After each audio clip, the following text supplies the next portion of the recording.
Hello guys, we are group H11. Today we will be presenting the topic use of MDR and MDR in memory access.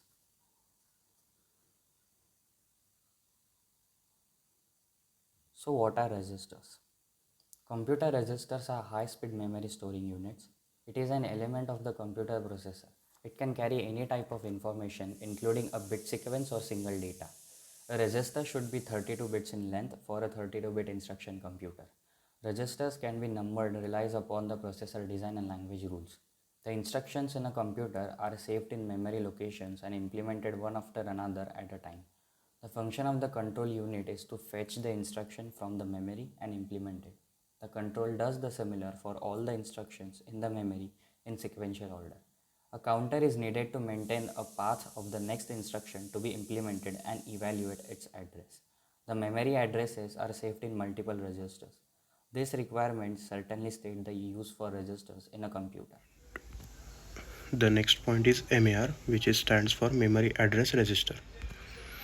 The MAR is a hardware component of a computer CPU which has a specialty of holding memory address of data that is currently accessed by CPU.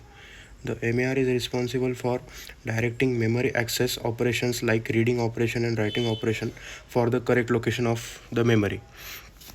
When the CPU want to access a specific set of memory location, the the CPU sends the address of that location to the MAR. Then MAR holds the address of that location for temporary period of time until the memory controller retrieves or takes the data from that memory location. Then the next point is about size. The size of MAR determines the maximum amount of memory that the CPU can addresses to it.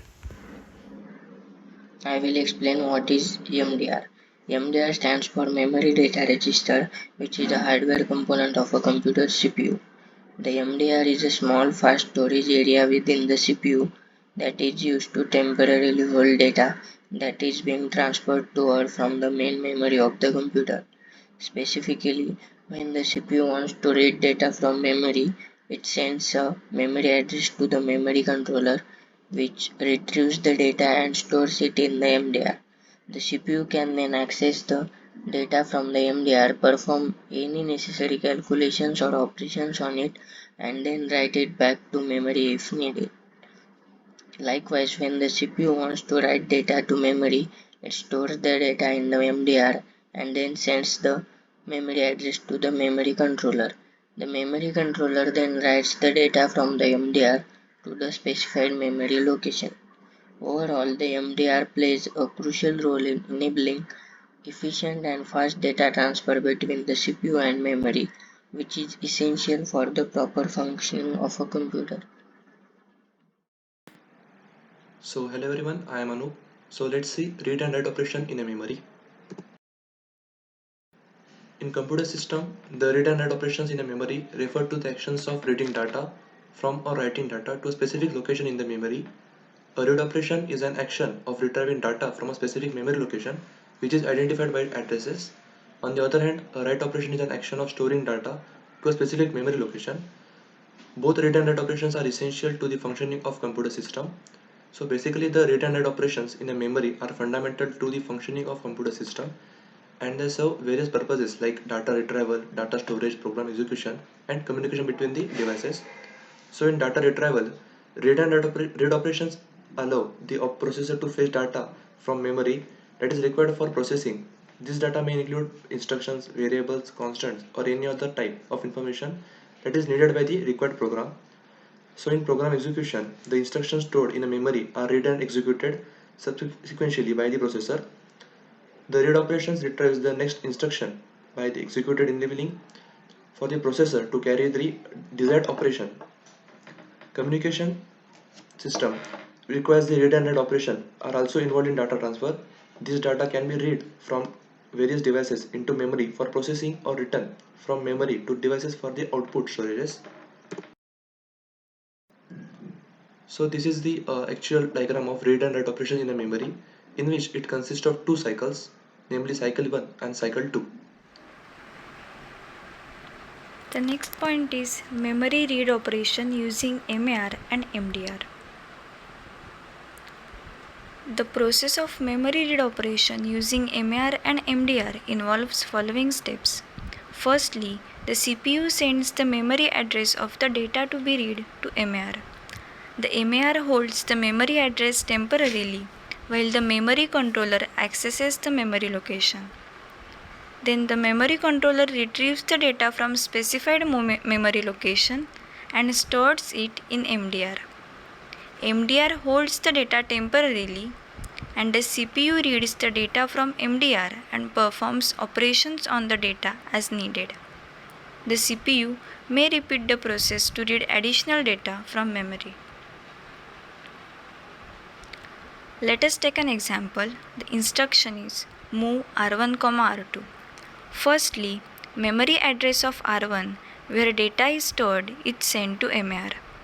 Output of MAR is enabled all the time and contents of MAR are always available on the address line of the memory bus. A read control signal is activated at the same time MAR is loaded. Then processor waits until it receives an indication that the requested operation has been completed, as the response time of each memory access varies. Then memory controller load data into MDR and MDR transfers this data to destination register R2. Control signals being activated for an execution of instructions are in 3 steps. Step 1, R1 out, that is output signal of register R1 is enabled, MAR in, read. In step 2, input signal of MDR is enabled and processor wait for memory function completion. In step 3, output signal of MDR is enabled and then input signal of register R2 is enabled. So this is how data is transferred from register R1 to R2. Hello everyone, my name is Arushi and I'm going to explain you a memory write operation using MAR and MDR. So in a memory write operation, data is transferred from the CPU to a specific memory location. The MAR is loaded with the address of the memory location where the data will be returned. The MDR is loaded with the data that needs to be returned into memory. The data from the MDR is then returned to the memory location specified by the MAR. The existing data at the memory address is overwritten with the new data. There are following steps to perform a memory write operation using the memory address register, that is MAR, and memory data register, that is MDR. Initially, load the memory address into the MAR. Place the desired memory address where you want to write data into the MAR. Load the data into the MDR. Put the data you want to write into memory into the MDR. Then, write the data from the MDR to the memory location specified by the MAR. Transfer the contents of the MDR to the memory location indicated by the MAR. This operation will overwrite any existing data at that memory address. Thank you.